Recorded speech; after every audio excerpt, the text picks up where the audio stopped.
right, everybody, how you going? It is Tuesday close, and obviously, what another big bullish day, everybody! Wow, another big day for the Fang, another big day for many stocks in the market. And I hope you're having a great session and hopefully having a pretty good couple of days here in the markets. So let's talk about what's actually going on. We're going to do a little bit differently today. There are a few things I want to address in today's stream, including I think people are misinterpreting or misusing some of the options data that we discussed. So I think I want to go over that. But firstly, let's go through the indices. We'll start off here with the Nasdaq and the S&P 500. Obviously, everyone going crazy about crypto. No doubt this thing is pumping hard. Obviously, Bitcoin getting close to that 65K kind of marker, which is a very important level for it. And we've seen a lot of alts come alive. Even my little KSM's come alive in the last couple of hours. So that's been pretty good. So let's talk about this US 100. Let's look at the daily first. So we talked about the lightning bolt. We talked about the bullish intentions. I don't ignore bullish rallies, especially in a market that's so bullish that's coming off a weekly 20. It was unfortunate. We could have got lower, but we did get one of our expectations. And of course, we posted this on Twitter. We've talked about this channel a lot and looks like it's still holding. And I do hope that people were fairly well aware of that. Now let's talk about scenarios in the future, because I'm assuming quite a few people are feeling a bit of FOMO. So you'll notice the Nasdaq's just hit this resistance level. The actual S&P 500 has cracked it and it's about to close above 4,500. So that's a big, big zone for it to break against. So I want to talk about this exact level here. Let's say we do have a pullback. Where do we think the most likely pullback occurrence could be? It's probably going to be down to this 2050 moving average. How often, we've also got to ask ourselves the question, is this going to be a false breakout? Are there going to be chances that it's a false breakout? People are saying, oh, is it a dead cat bounce, Tom? Is it something like that? Look, based on this price action, we talked about it over the last couple of streams. I don't believe it's false. It doesn't look false, but we've seen this before where we've gone back to previous highs. We've had that dip and then we've picked back straight back up. And I think that's definitely a scenario that's possible due to earnings, due to maybe bad guidance, something like that. Remember, dip, pull up, pull back, resumption. Dip, pull up, pull back, resumption. So we've got to remember that's happened now 1 times, 2 times, and it's very common in markets. It's to test your faith in whether you believe it's a bullish market or not. And that's going to be probably one of the most important things that we've really got to think about. So daily right now, very bullish. I hope some people have done well. How's the chat going? How's everybody going right now? Can I show QQQ? Yeah, it's the same thing though, guys. It's the same thing. I know like in America, you mostly trade QQQ, but it's the exact same thing. The only difference here is the closure looks even better from the QQQ standpoint. NDX, closure looks a bit better. These are the real markets. Here are the gaps. Big gap here, little gap here. So many days of strength usually equals a little bit of weakness. And the reason why is because we're getting into that time frame where we're getting a little bit too much strength. Got 1, 2, 3, 4, 5 down. 1, 2, 3, 4, 5. 5, 6, 7 kind of candles up. Usually you get that kind of weakness. Here's a big rebound. 1, 2, 3, 4, 5, 6, 7, 8, 9, 10. It almost goes 10 and then pulls back. So very, very large bullish growth there. This one, if you go with the law of averages, and possibly I might get some stats on this, I think it's getting to that point where I'm still very bullish now, very bullish. We had to switch in this area here. There's nothing we could do about it. It is what it is. That's technical analysis. Put your opinions at the door, guys. It doesn't matter what we think. It matters what the market's telling us. And this probably is going to show you that time and time again. Do you guys agree with that? Burak says expecting a nice pullback to 14.8. Ooh, I don't know. I would say 15,000 would be, the best area that we could probably expect. There's just too much moving averages here now, Burak. I think this is a big issue for it. Let's move over to the US 500. Very strong close here. Unlikely that it's looking that bad. Probably this is what Wall Street's looking at. You've got your previous support candles, became resistance, probably tries to tap that and then pull back. Makes some sense. This will probably be what I put in the video today and discuss. Again, you've got that 4,420 area, 2050 moving average acting as dynamic support. I wouldn't expect pullbacks below that area. Worst case, probably down to there and then pull up. In all these scenarios, you don't really want to have FOMO if you've missed some of your, let's say, the indice positions, or you've missed some of your favorite stocks. I mean, we saw yesterday Apple was probably lagging a little bit. It's had a pretty good session today. There's always going to be another stock that hasn't quite broken through or hasn't quite recovered. So let's go into some stocks. We'll do some rapid fire here, and then we'll talk about the options. Just with the Bitcoin, guys. Yes, it's very, very strong. I kind of measured these distances. So I measured the first pull distance, and that's how the length was. And then I measured the second pull distance so far. I guess if you take it from the low, it's there. And if you take it from that area, we're basically hitting it. So I feel like Bitcoin, look, I hope it keeps going. I wouldn't mind it to go 70, 75. I've talked about how I think this thing can go 90 by the end of the year. And I think that makes sense for this cycle to get just underneath 100 and then kind of have an issue. But yeah, at this stage, very, very strong. This money is now floating into some of the crosses, but there are some crosses that are still looking incredibly weak. Like you go over and look at Cardano. Like Cardano looks horrible on the chart right now. So there could be opportunity here in the future, but right now it's just not there.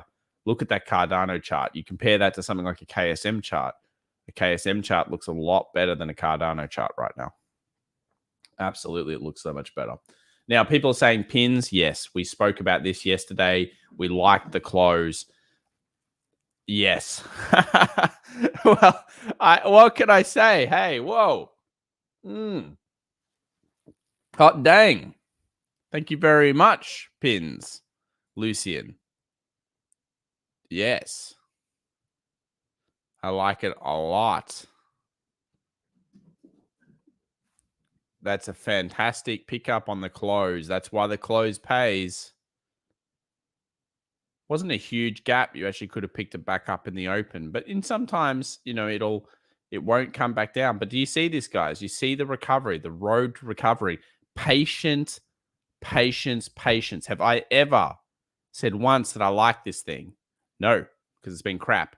Yesterday we moved to, actually it looks a lot better. And then bam, we get that big follow through. PK7 says everything is going up. Yeah, absolutely it is. And people are talking about Tilray, something about CEO or something there. Something about CEO. Look, the pins, it's at the little bit of extra resistance here. That's why it's trying to close on this 50. But overall, the recovery does look to be, in place. Let's look at the weekly here, get the story of the land, because we've watched this one for so long. I mean, earnings now 16 days away, according to this. We've got those rejection weeks. We've got that closure on the weekly, 52, whatever, 80. We've got big resistance problems, probably around this $60-ish area. But yeah, much stronger. Still, there is recovery here for something like pins, and certainly very, very interesting to continue to look at. People want to look at Tilray quite a lot today, so let's have a look at Tilray. It must be one of the leaders in the market. 15.69%. Change of CEO? Is that right? Change of CEO? Change of something? It's a big first step for Tilray. If you actually take the downward trend line from the top, you'll notice that this is the first closure above. It also is getting through a 20 moving average. It is up 15.84%. People get excited about that. Got some problems here. So basically, this is the area that I think there are some issues with. 1270-ish, previous support, resistance. We've got a 50 coming up as well. It's okay. It's been deep, as in like it's been deep value from the $10 standpoint. I've talked about this for a while. Like, I don't really hold marijuana companies. It's because they burn cash. They're just like the worst companies right now. They burn so much cash. And we've learned from our, anyone that's been in these kind of stocks before, they should know that, there's hype and there's dump and there's hype and there's dump. And it's very common for these stocks to do this. So because they burn cash, it's all short-lived and the fundamentals don't really stack. So new change. Big closeout, certainly significant closeout. Not sure if it keeps rallying. I mean, obviously, this is going to go through. Everyone's talking about it. So I assume stock twits is all over it, Wall Street bets, everything like that. And that can create a few days of ramp. So you've got to go back to the history and say, okay, when we got these big candle breakouts, we got one here. That was more of a sugar rush and it busted down, but that was big dollars. There was one here and then it kept ramping. There was one here and it kept ramping. And it seems like almost every time there was a little bit of weakness after that first initial ramp. So maybe a little bit of weakness and then pull up. But look, Tilray's through the base. It's going to close above. Some people will like this one. It's mostly a hype play. And the good thing is you're getting kind of like a deeper value for it. So obviously stops below 10 would be what a lot of people are looking for here. Interesting. Tom, why are weed stocks go up today? California governor signs historic bill to legalize smokable hemp and CBD edibles. Cool. So, yeah, I mean that's cool, but still, yeah, it's they're not exactly the best holds long term, but very deep value. I mean, this is $10 for Tilray. People were thinking that was cheap at 20 only a few months ago. All right, let's go through some more stocks. We've got to get through as much as we can here. So we've got Apple. Apple closed above. Ramp into earnings seems like it's inevitable. Any pullbacks from the Nasdaq, obviously this thing will be leading it. It's very strong closure here today. Another big strong closure on its way towards the 150. Looks good. Looks good. Continue to look pretty damn bullish here. Tesla is down slightly. It hit that 880-ish level again. So what it actually hit? It hit 878 ahead of the earnings that are coming out for it. So it's earnings day. Let me have a look here. Oh, where are we? There we go. So it's earnings day Wednesday on the close. So once we get Wednesday on the close, then we'll find out. Will it be buy the rumor, sell the fact? Oh, it could be. Let's have a look at Netflix as well, because Netflix has got earnings coming out on it tonight. So that's this after the close. I don't think they're out yet. So let's check that out quickly here. Netflix's price action, kind of bullish into it. So we'll find out what the guidance is. I feel like the guidance should be good for Netflix. The guidance might be good. Squid Game, more subs coming in, that type of thing. Would I buy it? No, it's hit what I've liked about it for a while. This was a pure technical play. You guys should know by now that I try not to take too many of my trades into earnings, or I try to take them into earnings, but not on earnings. Ideally, I buy the rumor and sell the fact too. Get rid of some of that risk. Fincan 79 says 50 state legals and these companies still couldn't turn a profit. Yes. And Cora says Tesla is bleeding right now. Cora, it's not bleeding. It's it's down 0.6%. I mean, it's at a technical resistance ahead of earnings. It's not that bad. It's not that bad. It's been up 6-7%. So don't worry. It's all good from that aspect anyway. Ulrich Nielsen, DKK $100. Thank you very much, Ulrich. Thank you as always, Tom, and especially for imprinting scaling into my mind. No worries, man. I've been smashing it lately. Yes, you picked some good ones. Please have a look at FSAL and looks like a rounded bottom scaled in at 7.8 and 8.10 and 8.15. Cool, man. Let's have a look here. FSAL. Yeah, Ulrich's picked some good deep values, actually. So you said you scaled in at 780. I feel that. And then you've got some more at 8.10 and 8.15. So you've seen the closure, and then you've picked up that kind of pullback. You are correct. This has come out of a pretty big holding pattern. A lot of these types of stocks seem to be coming alive. And Ulrich particularly likes this kind of volume increase as well. It's what it took to get through this resistance. So very, very nice there. When we're talking about next kind of levels, we're talking about that 10 to 10 kind of 50, 11 kind of area here. Ulrich, you probably know already this is the argument that you've got for it, which is somewhere in here. I mean, we've basically got this little green area, and we've got a lot of resistance. Maybe here I would go to a line chart, get that simplification of the close. Yeah, so I think draw between that bottom, take the distance here from the bottom to the top as well. extrapolate that out a little bit, I'd probably get a little greedy. And yeah, it looks all right. Could even scale out of this position. So this is predicting that top here, but I think there's a lot of problems in this area. You've got daily 200. You've got a lot of resistance on the left-hand side. Ulrich, guys, got some good ones. He got Rolls Royce. He picked a good one there. Great breakout. He's got a few others. This was a specifically good weekly kind of trade, actually. You see that weekly rejections. And then as it came through before the earnings, bam, slammed that downward trend line. So he's picked up some good ones. Congratulations to you. It's fantastic. Tesla is a bloodbath today. How is this a bloodbath? I'm confused. Maybe you guys trolling me. Rolls Royce was an awesome pick. Yeah, it was a good one. And he's got a few good ones.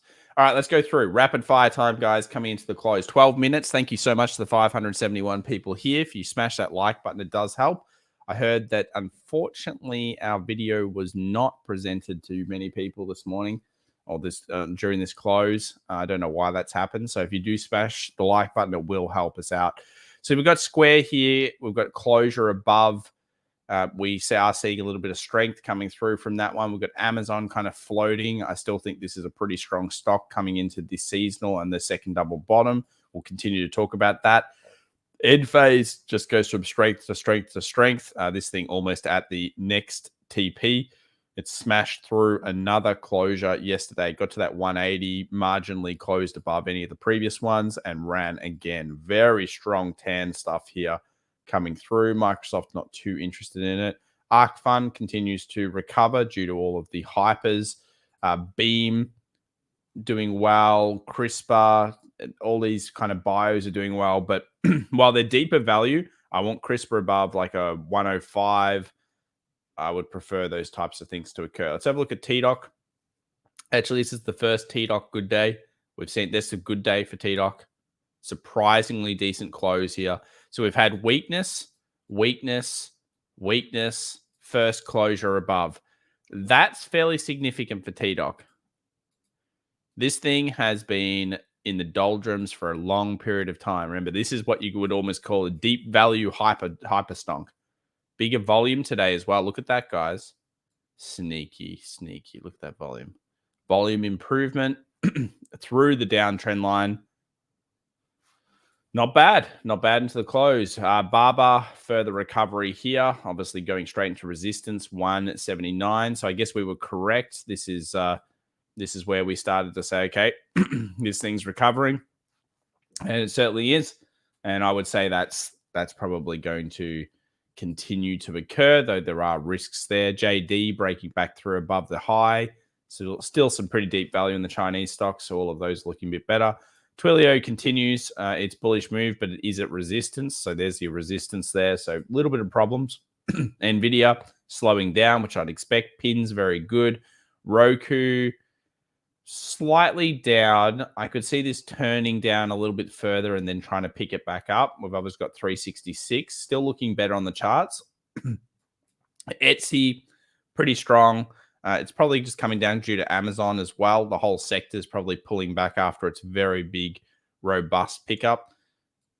I'd probably think about that level there. About 220 is an interesting zone. DKNG still stuck in the range. We'll want to watch that like a hawk because that is a serious channel. I want to watch this one. Oh, yeah. Yeah. We'll watch that channel because that's serious now. And I love serious channels and I love serious breakouts. Airbnb, boring. I'd probably be just looking at a 177 kind of breakout now if you want to go long there. Intel looking much better coming into its earnings. Earnings might be a little bit scary, though, for Intel, but it could have a good ramp after the earnings. Remember, Intel, let's have a look here. Big earnings, then it dumped. Earnings horror. We know it's losing to AMD at the moment. Earnings horror. This has an incredible November on it. So I've liked the base for a while. It's kind of flaunting with us because it keeps it's so good on the weekly. I'm going to wait for the weekly and wait for the earnings here. But Intel, It's better than you think from the TA perspective. Better than you think, but still a little bit gnarly. Spot, great 2 weeklies. Actually missed that. I missed that week. That's why it pays to go top down, guys. Weekly closures, very, very fantastic. And that's looking like a monster kind of pull up. Let's go take a look at the daily here. Yeah, we know the closure happened. We didn't miss that bit, but that weekly, the story was better than I thought it was there. PLTR, oh, this thing, guys. For PLTR holders, just crack today's high, get a closure tomorrow. We'll come back to that one. Futu, this is sick. Get off my screen, Futu. PayPal, closure yesterday was good. Did go up today, but still lackluster comparing what you should have got. It's still a great breakout here for PayPal ahead of the earnings. So this is the base. That's a good breakout. No matter what chart I was looking at, that looks fantastic from the closures perspective. Zoom, some people are looking at buying this thing back again. Marginally, it's like a marginal good closure for it today above the wicks. This closure, if it holds up, is important and not too bad. Twitter, yeah, it's okay. 10 cent, still probably some value in that one. Zillow making a recovery, but that had that bad news on it. The technical was good. It was in the recovery. I've still got faith in it, but I have no idea how bad that really is for the business. I haven't looked at it enough fundamentally. AMD's probably ramped about as much as it can go. Maybe 122 is the best you can do there. Lumen. Lumen might have to go off our screen for a little bit. T2, still very strong, flagging actually at this point. Got pulled back to 164 as an area of interest. So this will remain a very big area of interest. And then, of course, we have our 187 area of resistance. Net, some people are probably wondering how this is down. Just look at the left-hand side and you'll know why. That is ridiculous. I love the company. Don't get me wrong. I use Cloudflare myself. I think I use it on the website. I think it's awesome. I've always loved this company. I think it's amazing. Congratulations to people that were watching the stream over here and going psycho about it like I was. But at this valuation, I'm sorry, I can't get behind it. Would I still hold if I have my investment concepts? Yes, but that ramp is insane. And there's nothing else you can say about it. It's hyperbolic. It's uncharacteristic of the stock in itself. And to me, it smells a blow off. What do you guys think? Chat, what do you think about this? What do you think about this? Let's have a look at AMC. I'm surprised. I got to say, I'm incredibly surprised this is down. That's a good breakup. How that hype isn't coming back through onto it, it's very surprising. Good breakout, no doubt good breakout, and it's pulling back. So that either means that this stuff is gone and there's nothing good here anymore in these stocks, or tomorrow it has to ramp. Yeah, I don't know why it's down like that. Another one that shouldn't be down. Oh, I guess that candle's pretty crap, and so is that one on the close. Trip. It broke out marginal position. That's a scale only, guys. You don't get anything else. Need to see turnaround here. Look for lightning bolt turnaround because of the nasty candle.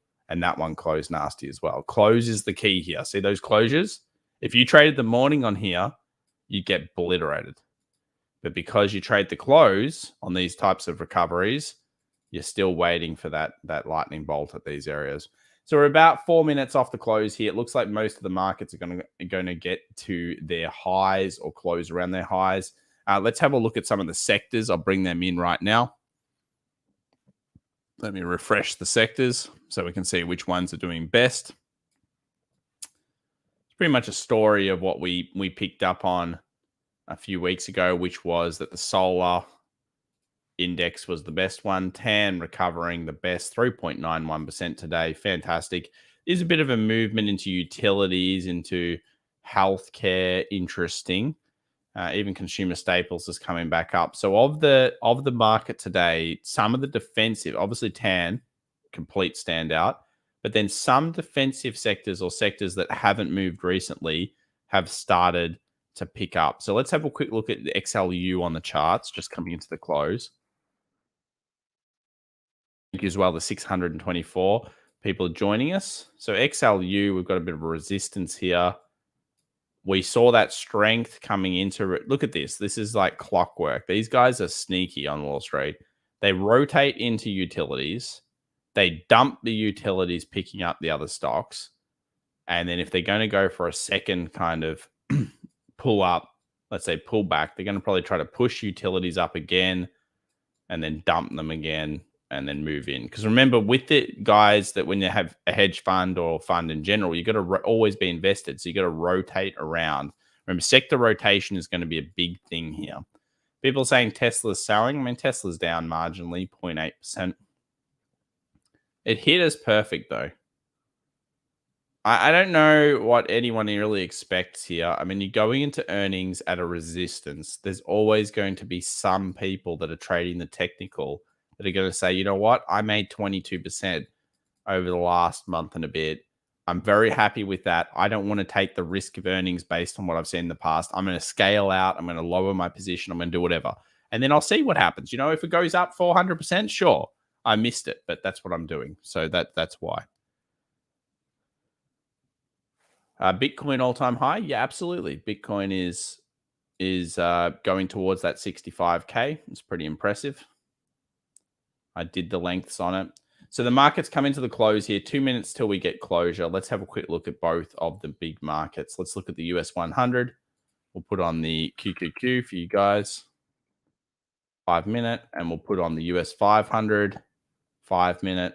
And hopefully through this recovery, you can see when the technicals switch and what that means and why you've got to kind of follow it. Does everyone see that? Chat, do you see what I'm talking about when all of a sudden the game plan changes and you've got to be able to switch your mind concept? It's not easy. I'm not saying it's easy, but you've got to be able to do that as much as you can.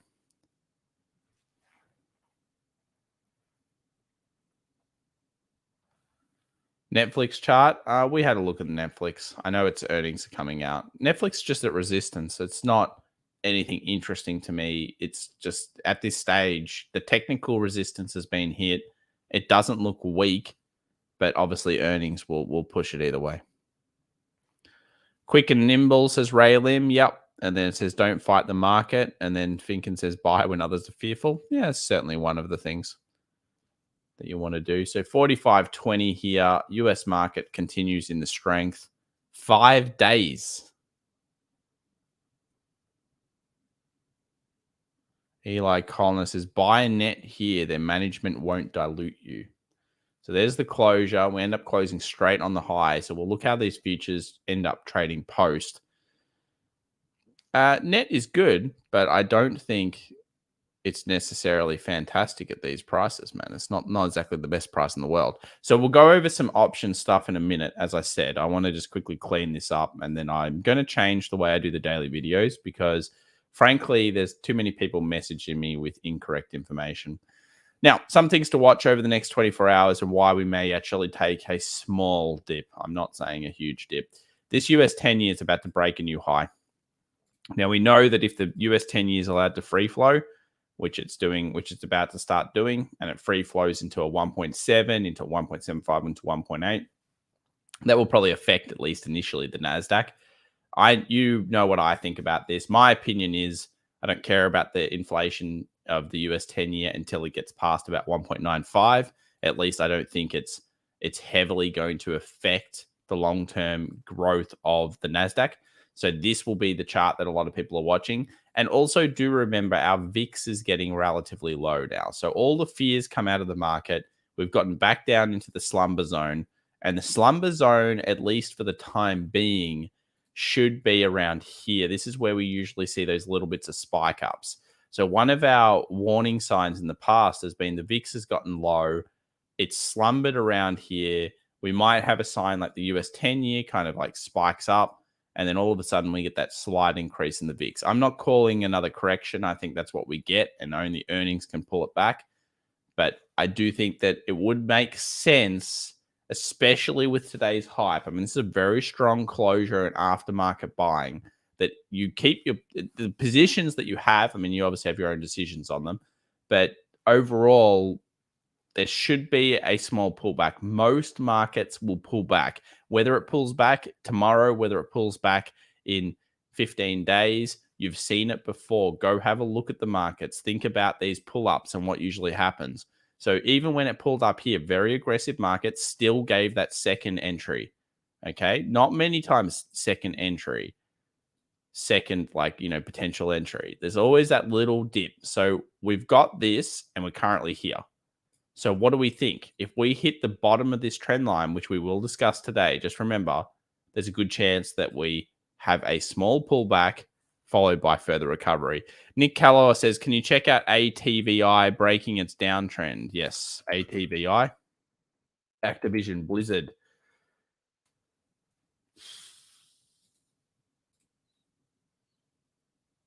Yes, I guess. Daily 20 has been broken before and it kind of failed. I think I'd treat this, get rid of this line because there's no point. It's not real. So let's go with lightning bolt here, man. Once you get through lightning bolt, sure, I believe you've broken it. This is the first step because you do have a nice candle off the previous close. Better value here in some ways on this company. And I don't think necessarily their earnings are going to be horrid. And there's a few reasons for that. One reason is Battlefield is not as good as people thought it was going to be. I'm not saying the COD's good. The COD's horrible. But they've got that anti-cheat coming in. That's a big part of their earnings. So that's going to be big.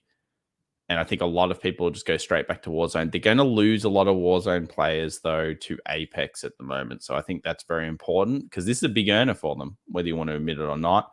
And, of course, they've got that new release of Diablo, which would have sold pretty well. So, yeah, you're looking for the closure above this area here. And that price range is about 70. What is that? 78, 79. And I like the current candles into it. This is a fairly decent little closure here after. So thank you very much, Nick. Blizzard is a crap company. No new IP. Recycle old games. Yes. ATVI losing FIFA franchise. I didn't even know they had the FIFA franchise. I thought they had. I thought EA had FIFA.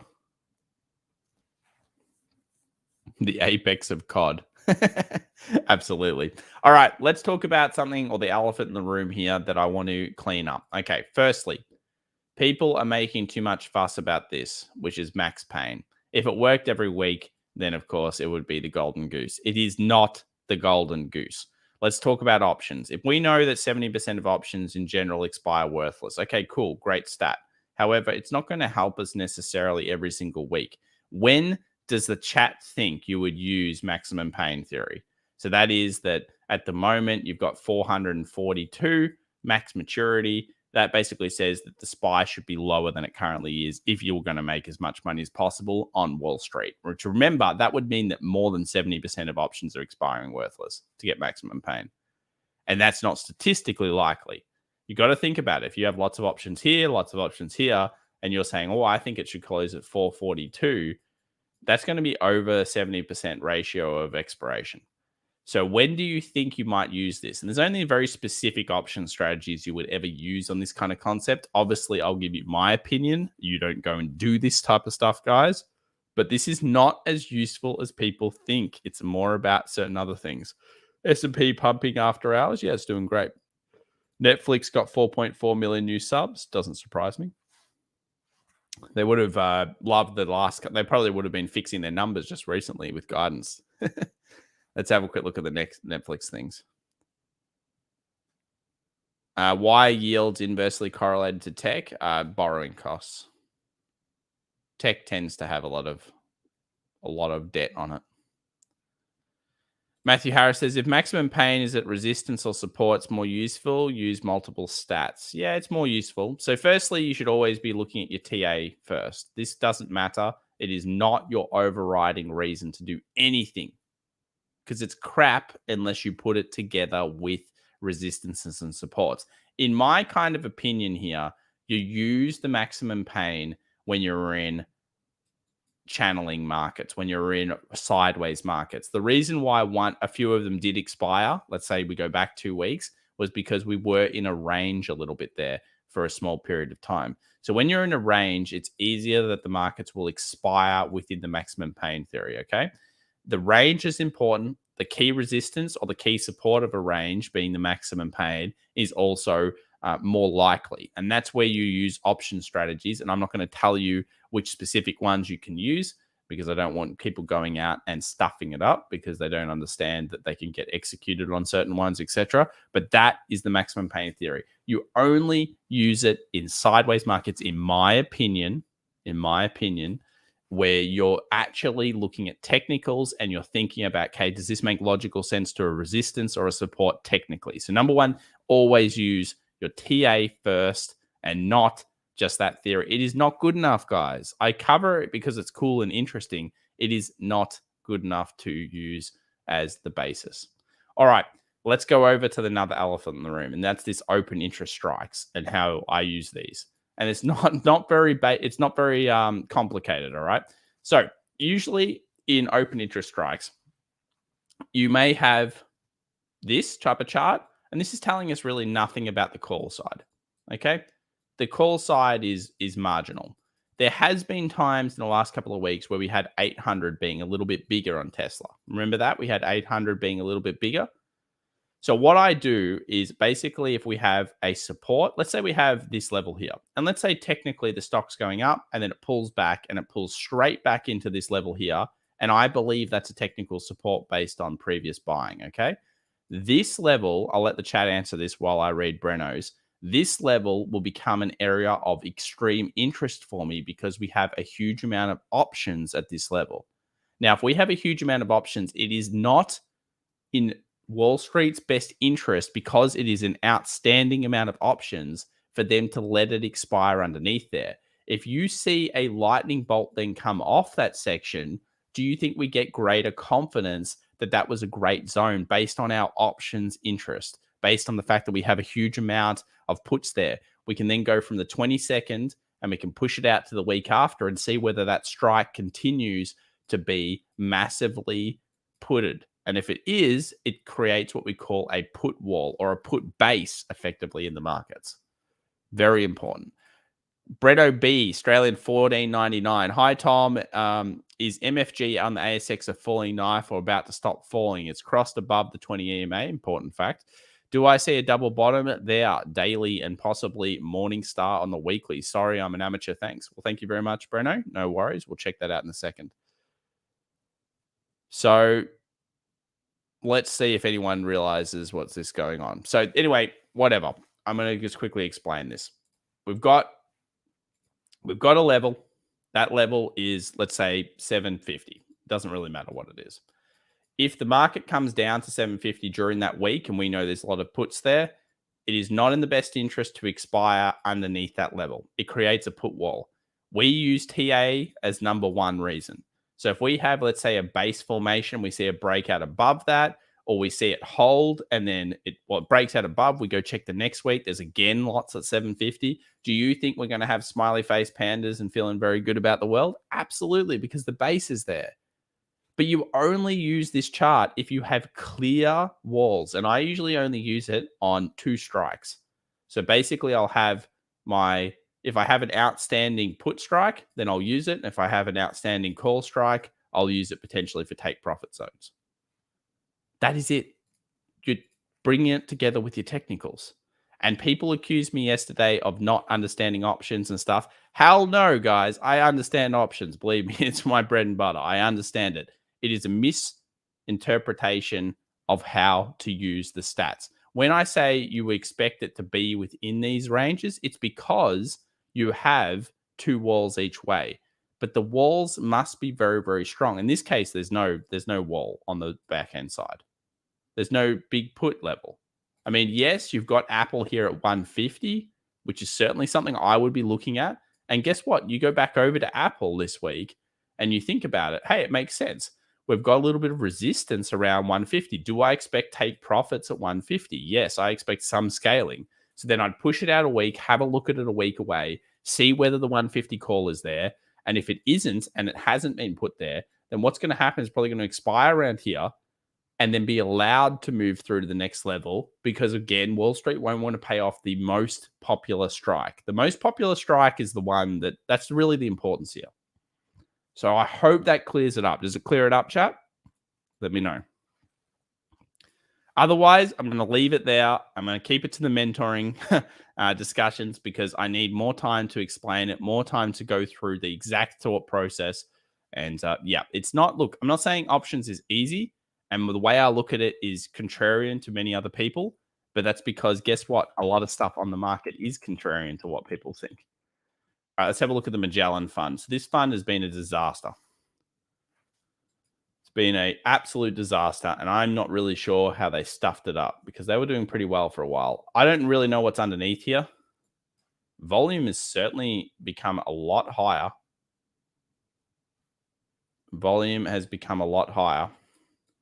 Lightning bolt, very good. Daily 20, okay. A little bit worse. And the question was, has it gone above the 20 EMA? Not quite. Still underneath. So have a look at the weekly. Weekly looks all right. So we've hit like a big level of support, and obviously something in this fund. I'd have a look what's underneath the fund.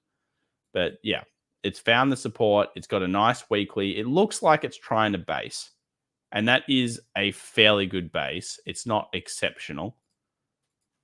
The lightning bolt has completed. The 20 is still a problem. If you put a downtrend here across all of these, you will find that it's broken past those. It's one of those ones where you would probably, you practice your technique, which might be scaling or whatever your technique might be, because it is recovering. I like it. But yeah, I find there could be more. I don't know why it's down so much. So I'd have to have a look in the fund. I don't own this fund anymore.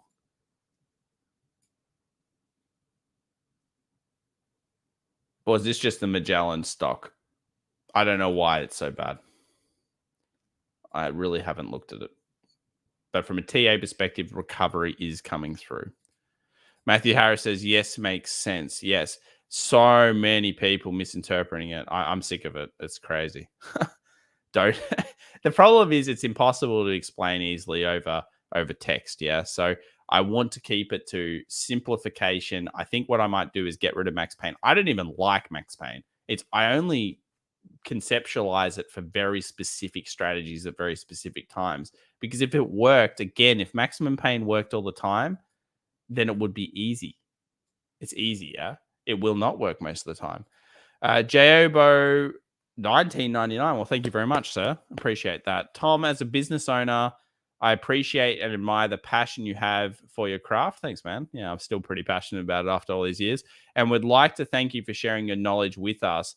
Would you please TA scaling out targets in thirds for TME and DKNG?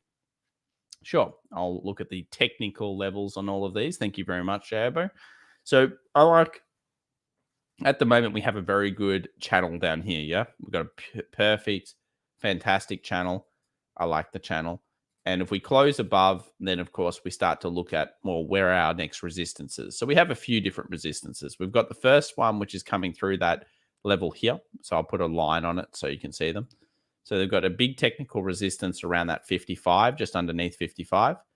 And then the next level we've got is somewhere around up here. So basically we have, I would say, because this previously wasn't an issue, you would almost go all the way up to the top and just say, okay, next level after that's up here. And there are a couple of reasons. One, when it ramped last time, nothing over here. There's a little bit of noise into the 60, which is a psychological. So you could certainly say that's an area.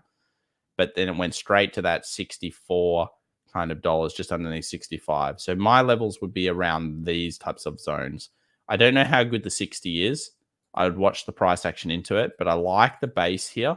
I would like it to break out, go to 55, break out past 55, 60. I think 60 won't be a huge deal. If it does what it did over here, which is basically creating an ascending into the breakout on the smaller time frames, you read the charts at the time and you slightly modify for it, but they're the key resistances that I see on DKNG from scale percentages and perspectives. And then the other one you had was TME, Tencent Music Entertainment. How's that going?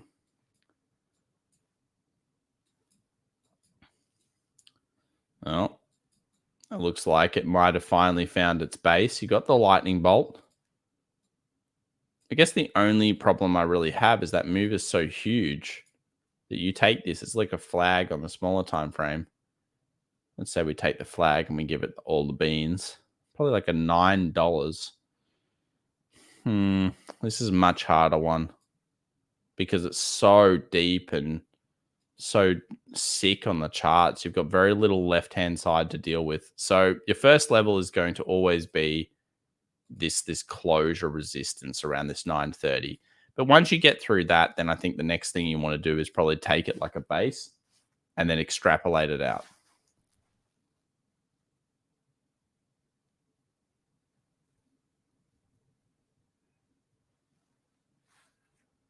So the next stop would be like that 1161, $11 kind of market. Yeah, I like that. And I would say first stop 930, second stop 11. After that, well, you're back in a really big recovery. Coming to earnings, though, that would be my expectations. Please cover Barber and Crowd. We did Barber before. It's just hitting the resistance. It looks much better on the recovery. And Ginny will do Crowd. I haven't really looked at Crowd Strike recently. What's that, $300 yet? No, not yet.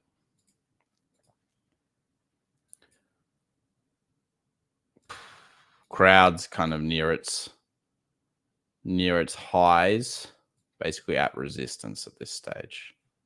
Need it really to break resistance, pull back, and then go long. Yeah, so at resistance, and the other one, Barber, is at resistance. Did I change my time to go live? No. I've been doing the same ones. It's just you've been used to the opens, Evan. All right, let's see if everybody understood. Max pain changes over time. Yeah, of course. Max pain will change depending on the options opened and closed. Look, just do not use max pain. There you go. If you don't understand it, you just don't use it.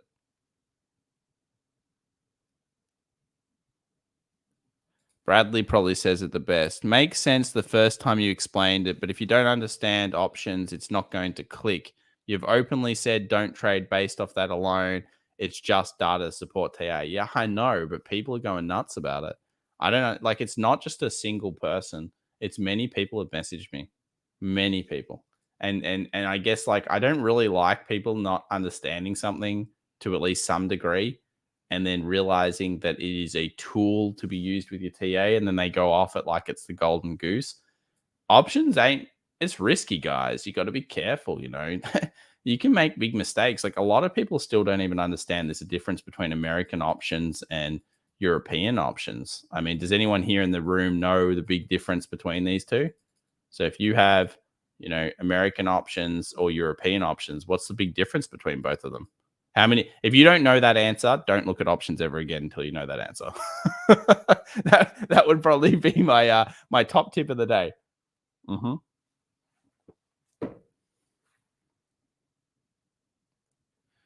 Psych Lone Ranger says they pump that BS on stock tweets, max pain, blah, blah.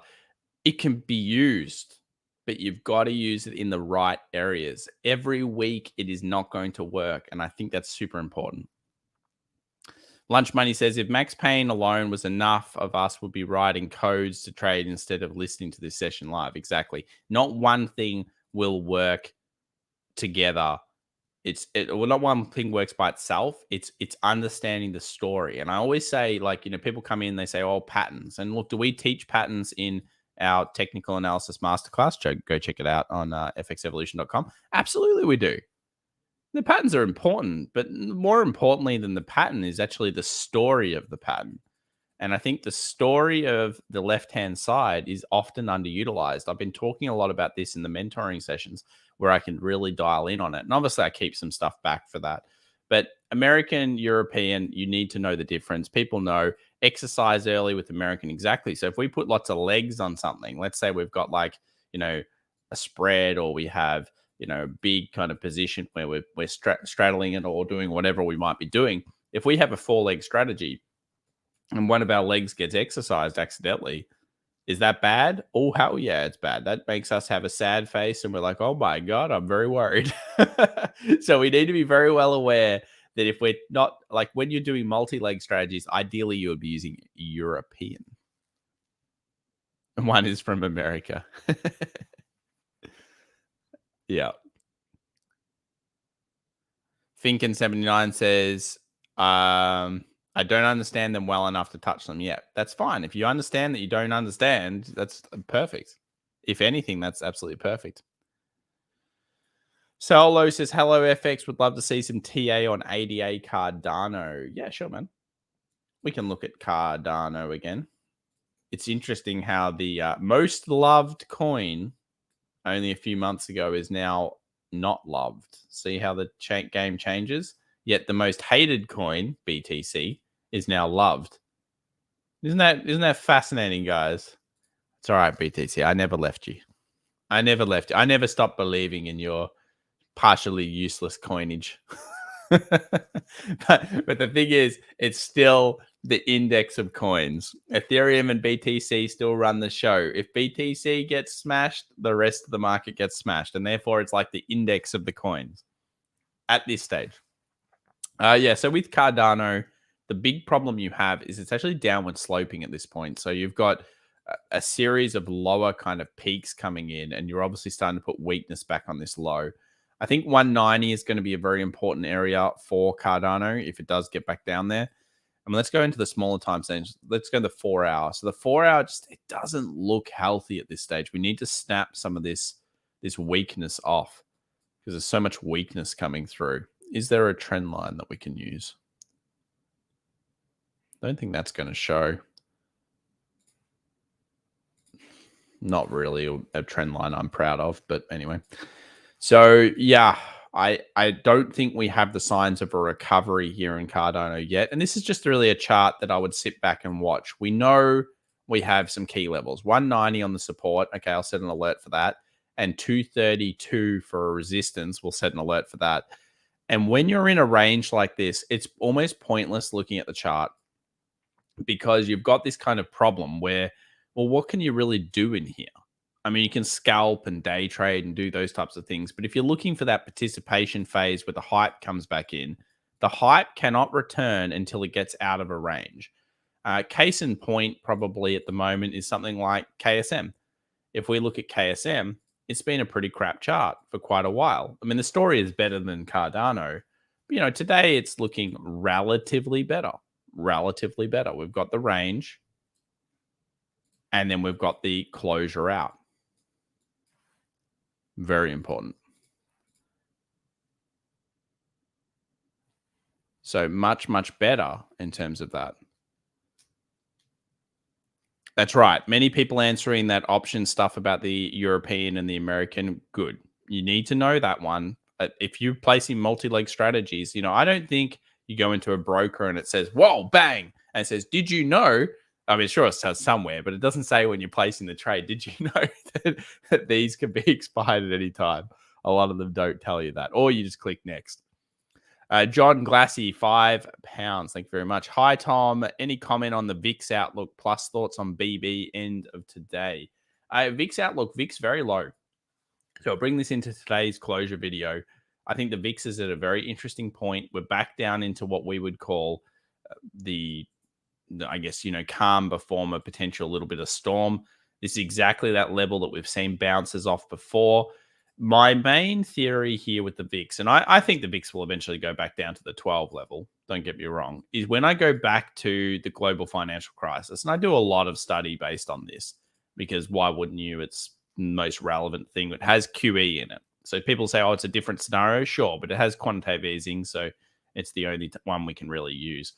So it stayed down here for about a year, or 2 years, and we had that point where every time we hit 15, we tended to kind of bounce off that level, and then eventually we started to find, that the VIX would go back to more normality, and that was a very strong, more normal market where a lot of the fears had gotten rid of.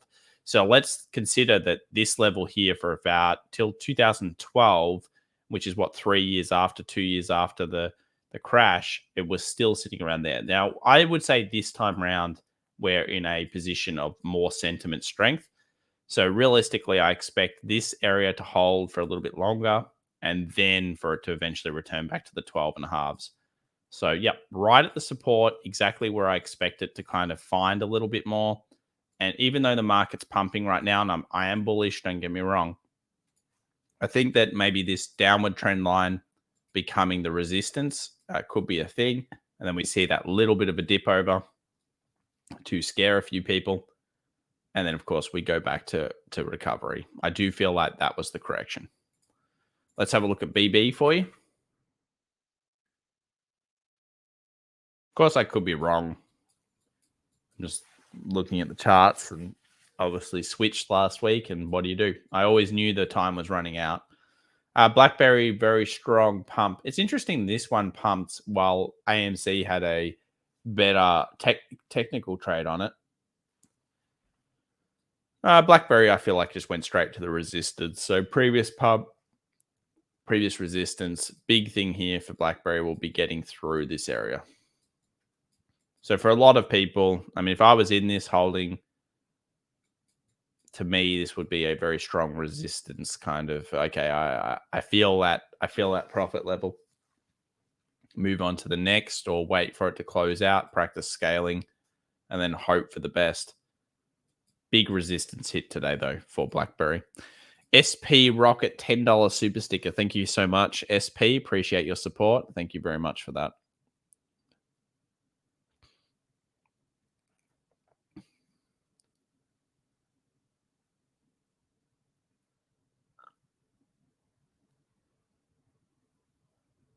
What's up, Charles? I'm not sure what you're talking about there.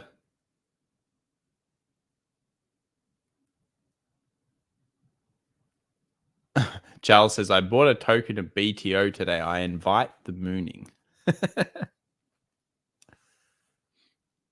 The mooning. The VIX is a springboard? Yeah.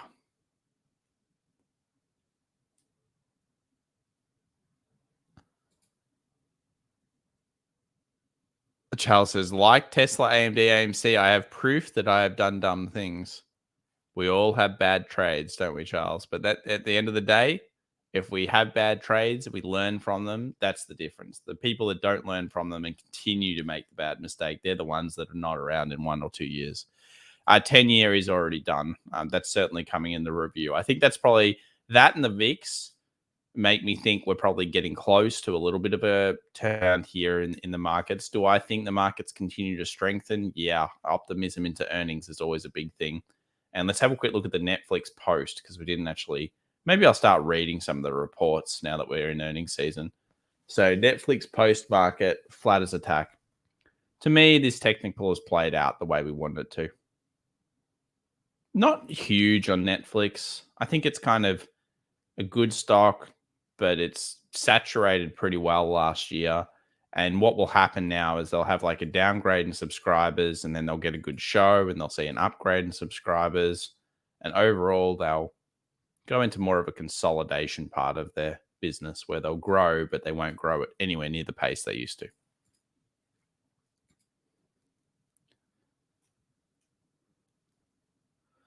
Bitcoin futures.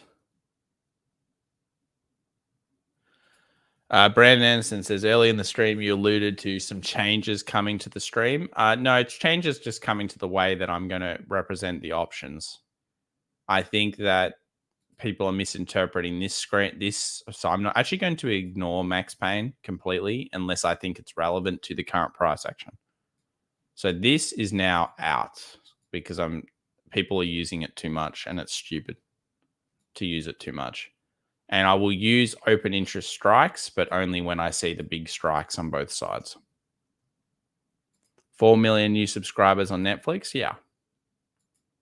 I know, but the thing is, even with 4 million subscribers, is that enough of a number with how much they probably are also degrading over time in some ways? I think that Squid Game helped them a lot, but the market moved in anticipation of the earnings. Darren Jones, $10. Thank you very much, sir. What are the chances this is a lower high? If you're talking about the whole market, pretty low.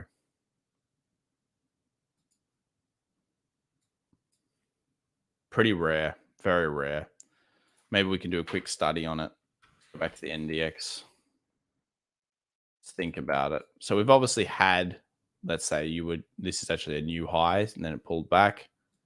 There's what some people would think was a lower high that happened here in October of 20. Ends up creating a new high, gets you at pullback. This was then, that was a new high, pulled back again. I'm not surprised if we get something like this, by the way. I think I wouldn't be surprised if we go into a bit of chop city like this. Kind of harder to navigate, maybe more nimble, kind of quick stuff. There's a lower peak that comes down. I mean, you need to look at the history of these bigger bullish moves.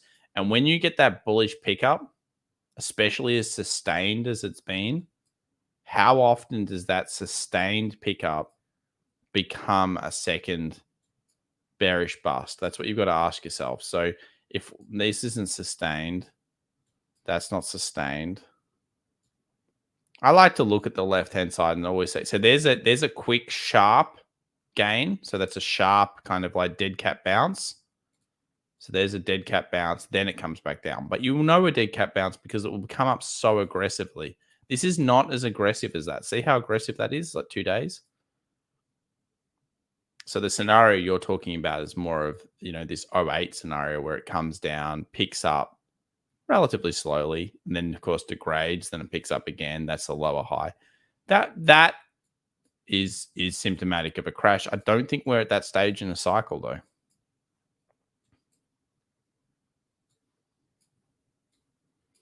Let's go back to even more history here. That's of course big decline in the US economy. Yeah. I mean, no matter how we really slice and dice it, most of these pull-ups, I mean, here is a period of instability. I don't think so. I don't think so. It doesn't look like it to me anyway. And mostly it comes from the weekly because it's well defined. We have rejection, long leg doji, bullish close, decision made. It's a fairly well refined kind of candling here. And we go to the SPX, it's even better. We've got buying wicks, buying wicks, buying wicks, closure. Again, looks fairly decent, looks fairly considered. So hopefully that helps, Darren.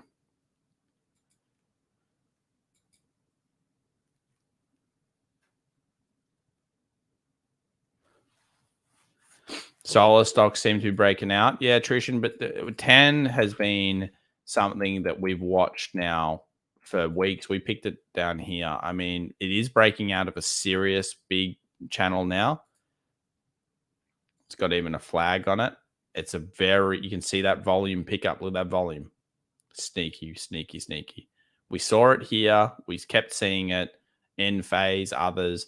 And there's a lot more to go on it. You're right. I mean, look at this big breakout. And that's the problem. Like, how many of these sectors can we really say are false breaking? I mean, materials, there it is, going for new highs. It's broken the double bottom.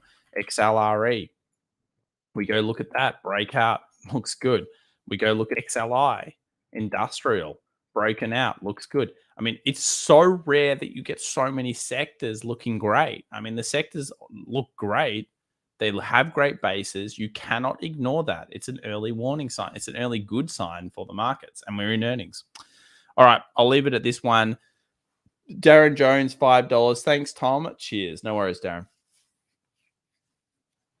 Of course, it's my opinion only. Finkin79 says 08 was the perfect storm of bad catalysts that all fed each other. This isn't that yet. Yes. I actually have a theory on how long this stuff lasts, but I have said it on stream before. My opinion only, guys, is that actually our markets go strong there'll be corrections, of course, but I actually think the markets personally go strong for a couple of years. And we're talking like 2026. But you better watch out next time because the next crash, it's going to be gnarly. That's an Australian term, means bad. Market breadth is looking good. Things in general are not looking that bad. And Fincan79 says Evergrande could be the black swan, but so far it's not playing out. It will have to be protected by the government. But the thing behind that is the real issue. There is a big issue there, don't get me wrong. But if you, let's say you're in power and you have the capability of fixing a problem on your watch, would you A, create economic instability, or B, try to fix the problem? And that's really what you've got to ask yourself. If you're a rich person that can actually plug it, which is the whole country could plug that problem. I mean, I'm not privy to the inside information, but that's just how I think about things. It's not better to let things crash on your watch when you can leave the problem to somebody else. But there is a problem there. All right, everybody. Catch you for now. Thank you so much for joining the stream. Video coming out soon. I'll go cut that up right now and talk about it. Sector rotation, always a key thing. Obviously, cryptocurrency has been probably the most exciting part of the markets at the moment, but I think stocks have been doing quite well. And, congratulations to people that have been picking up some quality stocks throughout this pull up. And if you've been able to get your mentality into the switch, that's been good. Pretty good day today. Pretty decent market after the close. However, we are reaching this little bit of a zone. So if you're feeling FOMO, maybe don't get too much FOMO. All right. Ciao, everyone. Bye for now.